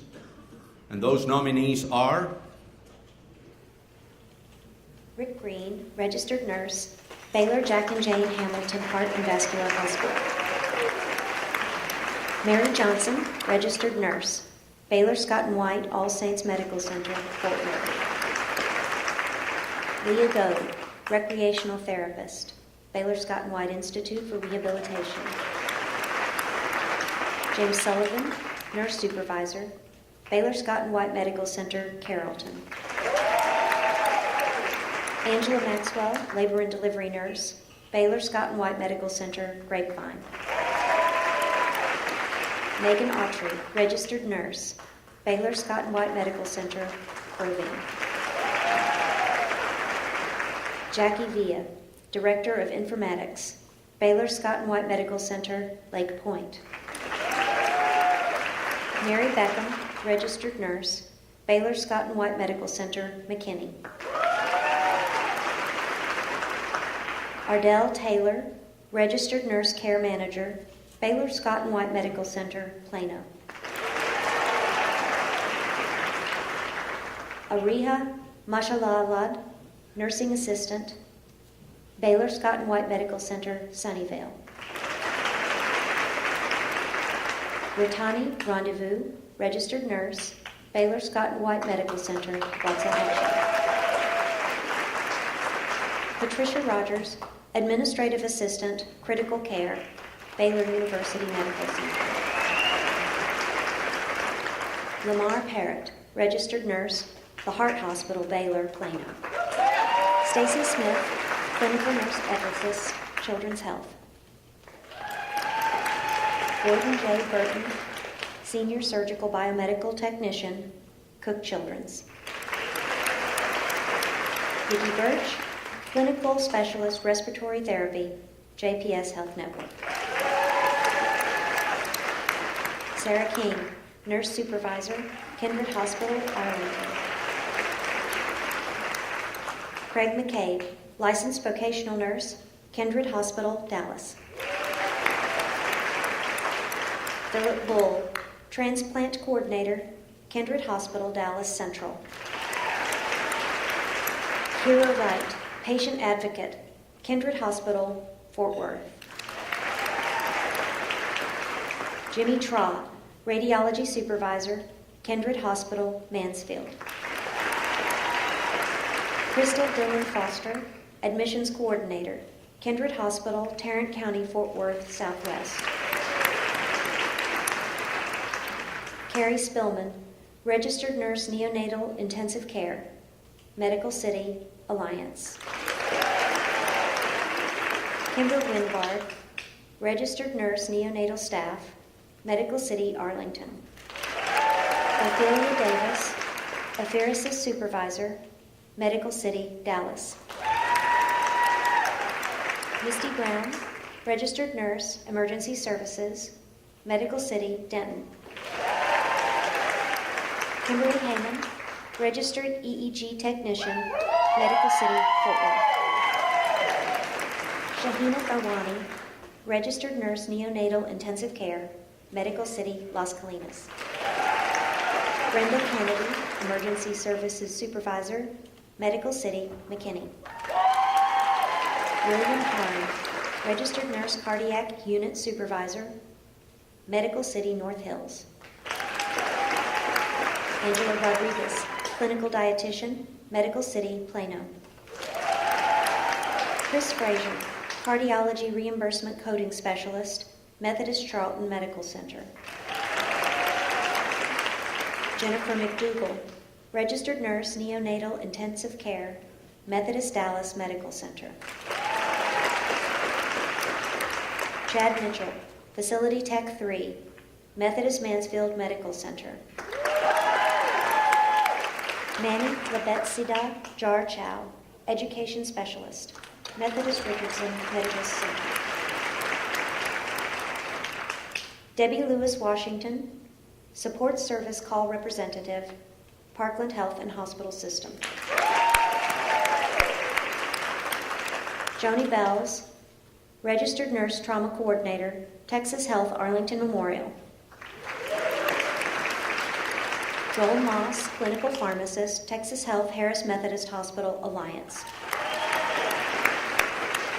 Amy Penrod, patient care facilitator, Texas Health Harris Methodist Hospital Azle.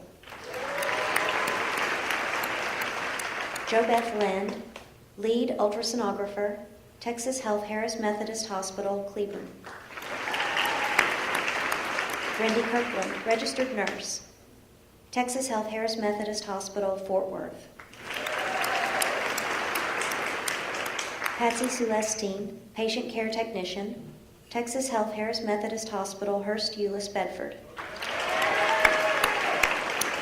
LaDonna McKee, registered nurse 2, Texas Health Harris Methodist Hospital, Southwest Fort Worth. Monica Taylor, registered nurse, Texas Health Harris Methodist Hospital, Stephenville. Ashley Leibel, cardiac rehab coordinator, Texas Health Presbyterian Hospital, Allen. Anthony Karanja, registered nurse, Texas Health Presbyterian Hospital, Dallas. Jessica Millen, blood bank lead technologist, Texas Health Presbyterian Hospital, Denton. Darla Kiefer, Registered Nurse Supervisor, Texas Health Presbyterian Hospital, Kaufman. Catherine Bywaters, Physician Relations Specialist, Texas Health Presbyterian Hospital, Plano. Linda Chong, Registered Nurse 2, UT Southwestern William P. Clements Jr. University Hospital. Edwin McLary, Floor Tech, UT Southwestern Zale Lipshe University Hospital.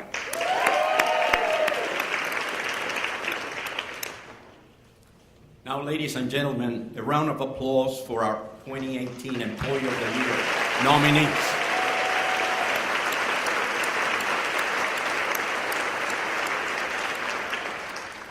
Of these 51 nominees, 4 demonstrated exceptional service and were deserving of special recognition awards. In addition, one of these nominees will receive the Community Service Award.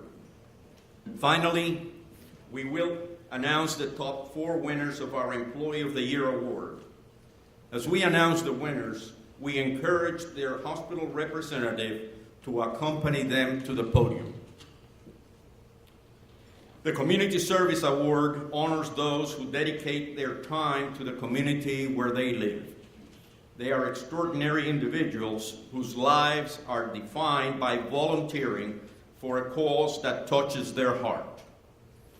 I would like to ask the winner and their hospital's representative to come to the stage together when announced.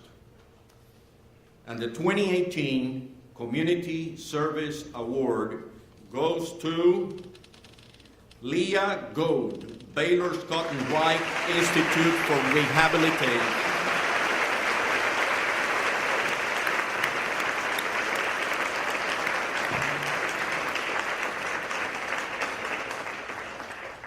Leah is in her 15th year working as a certified recreational specialist. She has a passion for working with spinal cord injury patients, and this desire began when experiencing her own spinal cord injury at the age of 17 after a car accident. Leah developed a support group called Support Challenge Inspire at Baylor Scott and White Rehab, and it has grown into a popular program. She also developed the 3 Skiing is Believing program, a ski trip support group for caregivers and staff.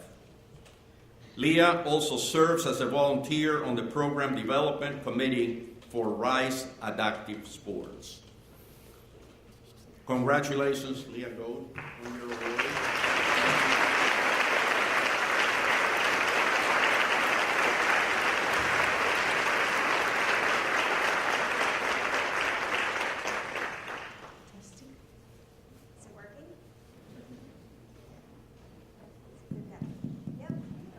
Okay. How did you guys like that nice little lift? That's great. I'm shocked to receive this award. I'm very humbled this day. Thank you to, sorry, emotional, everybody at Baylor Scott and White in Dallas, for Nancy, my clinical director who nominated me this day, and for everybody else from work that came to support me, because like everybody else said, it's all about teamwork, right? And it's an honor to be recognized for the community support, because we are a community and we stand strong here in Dallas, like we say, right? And I'm thankful for the opportunity to serve in the community, because it's all about networking. And as we work together as a whole team, I feel like we can change the world together.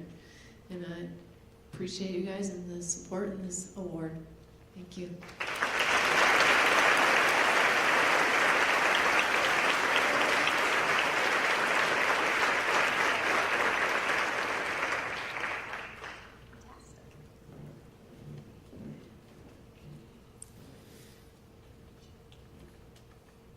I would now like to ask our Master of Ceremonies, Scott Peak, to please return to the podium to introduce our 4 special recognition recipients and 4 Employees of the Year.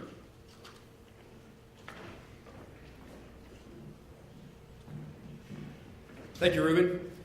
special recognition recipient will receive a check and a framed certificate honoring their efforts on behalf of their patients and their nominating hospitals. As I read the names of each winner, will the hospital representative and the recipient please come to the stage together? In the category of hospitals with 1 to 99 beds, the winner is Ashley Leibel, Texas Health Presbyterian Hospital, Allen.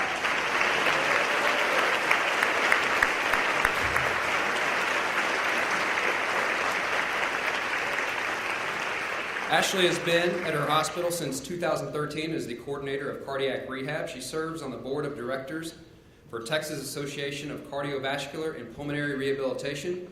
While on the board, she worked on the passing of a Senate bill that improves access to cardiac and pulmonary rehab for patients in rural areas. A patient said, Ashley has that valuable ability to remove apprehension and relax patients during the rehab process. She is very positive and motivates patients to work through their fears. Congratulations, Ashley.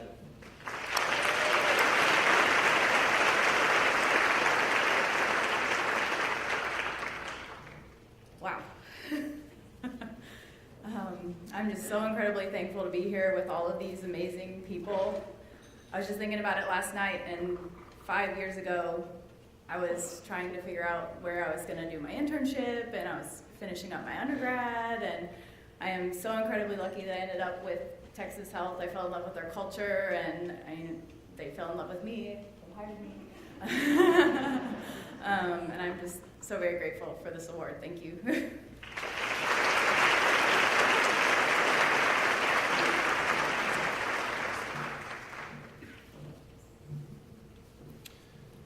Our second winner in the category of 100 to 249 beds is Ardell Taylor, Baylor Scott and White Medical Center, Plano.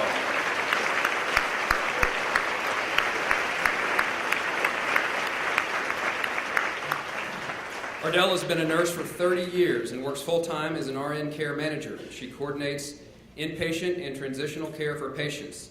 She also precepts newly hired RN care managers. Ardell believes care management allows her to make a difference for patients, and she uses her clinical knowledge and insight to connect the dots and develop successful care plans. She also works with the homeless, where she spends time addressing emotional and mental health impacting the overall wellness of patients. Congratulations, Ardell.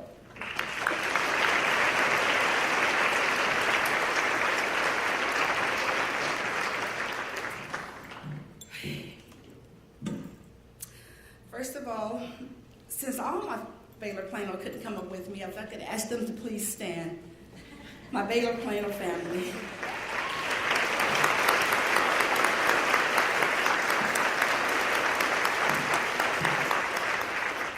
This is the reason why I can come to work every day. And as I walk across that parking lot, I ask God, let me leave my troubles behind so that I can go forth and help whoever needs me.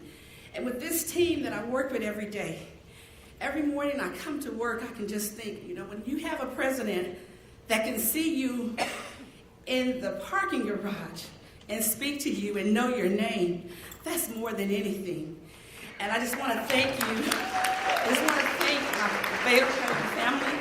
It's not only me. You're seeing me up here receiving the award, but it's the whole Baylor Plano. I mean, we're like family, and I just want to thank you all. Thanks.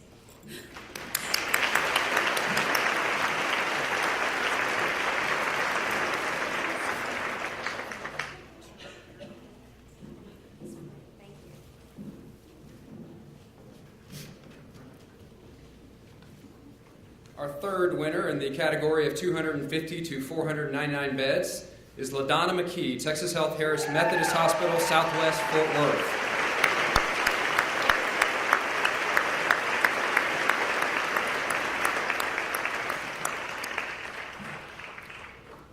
LaDonna is a registered nurse and has been a 23-year Texas Health Resource employee.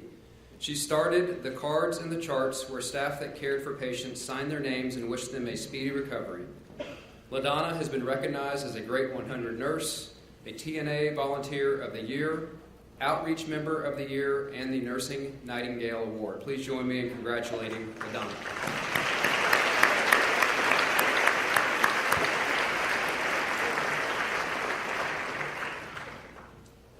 Oh my goodness, this is wonderful. When I was chosen at Texas Health Southwest Clear Fork as Employee of the Year, I went unprepared to talk. So I wrote a few notes down so I wouldn't forget anybody. And have I really done all those things? My goodness, time flies. What an amazing honor. I want to thank Texas Health Fort Worth and Clear Fork, my home hospital at this time, and Texas Health Cleburne, where I started many years ago. Thank the Dallas-Fort Worth Hospital Council for this award. I want to thank Texas Health Resources for allowing me to continue my education and get my master's in nursing education. My director, Christine, and my manager, Arlisha, who isn't here today, for all their support. And thank you to my husband, Stephen, for his love and his support and his faith in me that I could do anything that I set my mind to and achieve my goals. The day that I had Clear Fork a year ago, was kind of a trying day, but it was not a typical day at Clear Fork. And most of our days go smooth as silk, and we rock on through. And it was a bit of a trying day. It is this honor that there are so many wonderful people out there in this room and in our hospitals who do things every day, with exception. They go above and beyond every day. And we need to try to remember to put in their nominations for these awards because it lets them know that we do notice them. And thank you again for this honor.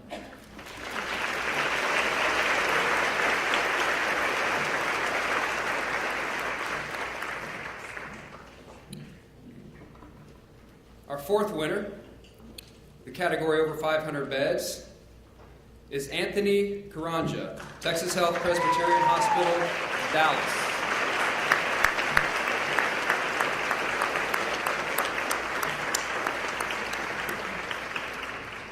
Anthony is a registered nurse in the Progressive Cardiac Care Unit and has been a Texas Health Resource employee since 2000. He was a 2017 nominee for their Clinical Nurse Excellence Award and has participated in precepting new staff. Anthony demonstrates compassion in the rarest form, and the service he provides to families in their time of need goes beyond the clinical care. Please join me in congratulating Anthony.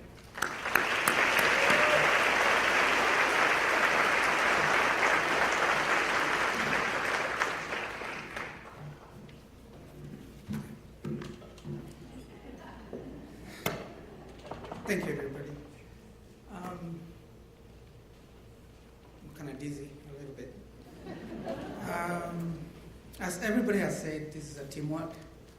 And I know for the longest, I've always believed that the best compliment I can get is when a patient at the end of my shift tells me, thank you. And I want to thank my colleagues, and especially my manager here, for this affirmation and acknowledgement. It just shows that it's not only that the patients recognize what we do, but the people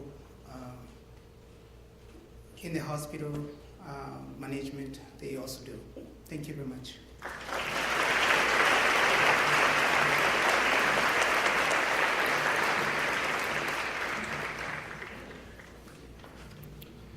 Congratulations to this year's special recognition recipients. And at this time, we'd like to recognize our Employees of the Year. Judges chose these recipients as the top 4 candidates who best exemplify the honor. Each will receive a check and a special award. As I read the name of each award recipient, and I don't have your check, by the way, in case you're wondering, so would the hospital representative and winner please come forward to the stage. In the category of hospitals, with 1 to 99 beds, Crystal Dillon Foster, Kindred Hospital, Tarrant County, Fort Worth, Southwest.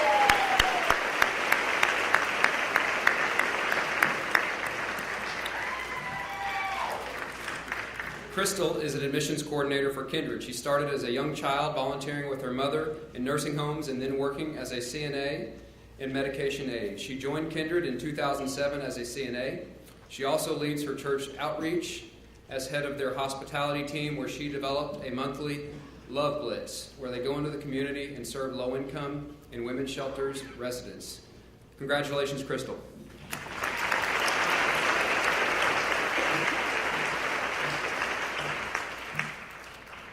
I did not prepare a speech, but I want to thank my coworkers at Kindred, my bossy Susan Shetty and Nicole McDonald. Thank you guys so much. This means a lot.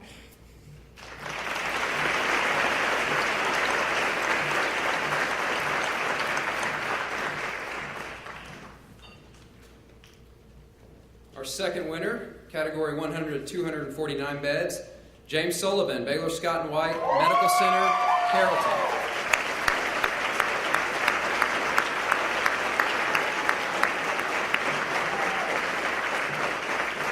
Jim is a full-time nurse in the emergency department and is working on his postmaster's certificate as a family nurse practitioner. He received the Baylor Scott and White Health Hospital Quality Award for a project he championed that focused on pain management in patients with bone fractures. In 2012, Jim was a part of a team that developed the process of caring for behavioral health patients in the emergency room, which was implemented across the entire system. In his spare time, Jim volunteers for Little Warriors, a nonprofit organization that benefits children with chronic illnesses. Please join me in congratulating Jim.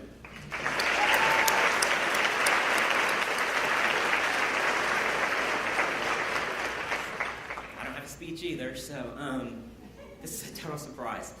I see a lot of people I know. Each one of you have made an impact on my life.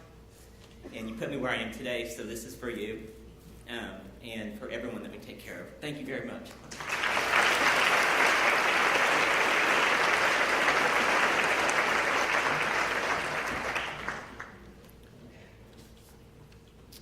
Our third winner in the hospitals with 250 to 499 beds is Chad Mitchell, Methodist Mansfield Medical Center.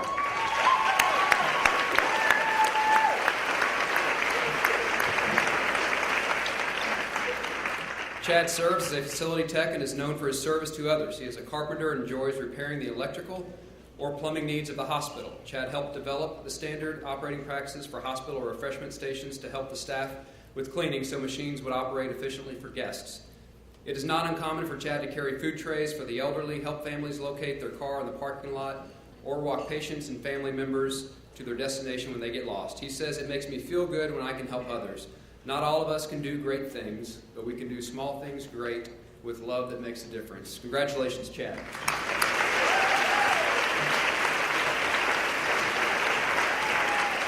This is a very big honor. I moved here about 1.5 years ago from Missouri. Didn't have a job. Followed my wife down here, and I was taking my daughter to school, and I looked up and I'm like, well, there's a hospital. I wonder if they're hiring. Thank God they were. So I came down here, and Billy Ray's hired me. The job had been open for 5 months, and it was like it was waiting for me. I love to serve and help others, and I love seeing smiles on their faces, and it's just very, very honored to be here, especially for only working in the hospital field for 1.5 years. It's just very, very humbling, and couldn't do it without all of our co-workers, but especially the patients, because they're the reason why we're here. So thank you very much.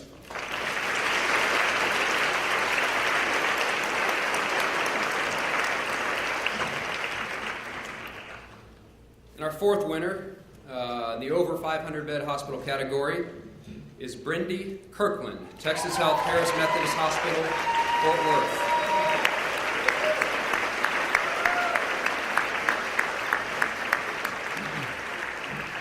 Brendy is a registered nurse employed at Texas Health Resources since 1998. She is a skilled chemotherapy provider. She makes a fearful situation for patients seem calm and manageable. She is given challenging patient assignments and finds fulfillment in caring for the most critically ill. Brendy volunteers at a local women's shelter where she has found passion for serving the residents while encouraging their self-worth. She has also traveled to Ethiopia to provide medical support to orphanages. Please join me in congratulating Brendy.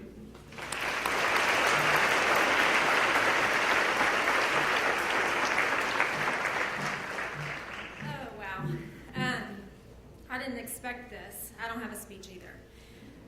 There's a story that kind of landed me up here today, and I took care of a lady who was a quadriplegic, and I stepped out in faith because it had been a year since her wreck, and she had no medical support, no equipment, no house, 5 kids.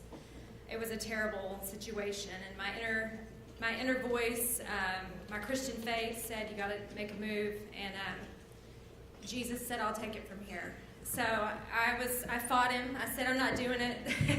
It's too big of a story. But I stepped out in faith, and we ended up getting her. I met complete strangers that ended up buying her a house, bought her a car for her kids and her wheelchair accessible, and we got her into a rehab. I just want to say, as a nurse and as medical personnel, we are given the opportunity to literally change lives. We take care of people from all different walks of life, all different backgrounds, all different stories. And when you go in there without judgment and without, and you just dig into their story and you listen, and being an oncology nurse for 20 years, I've seen it all, and a lot of my patients haven't survived. But in that process of even working them through to their death, there's a glory in that. You can prevent a lot of suffering and help the families, and there's just so much we can do as healthcare professionals, and I feel like we're each put in this position. It's our passion, it's what we're meant to do, and we can change lives. So thank you so much.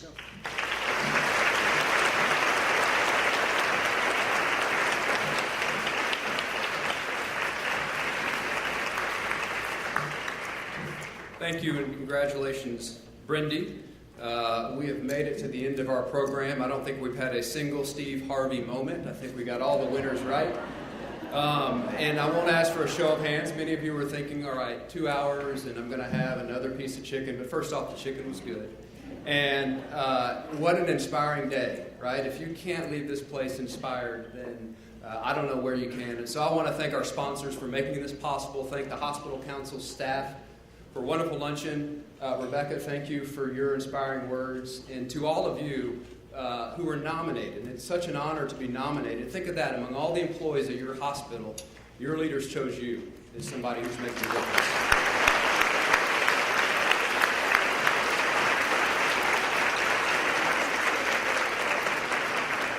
So my challenge or encouragement to all of us is to continue to use your gifts. We're all uniquely gifted. You may lay hands on patients every day, or you may never.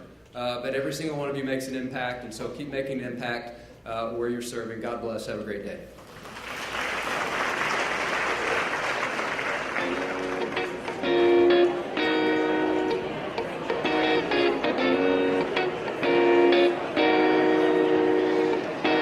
I hopped off the plane at LAX with a dream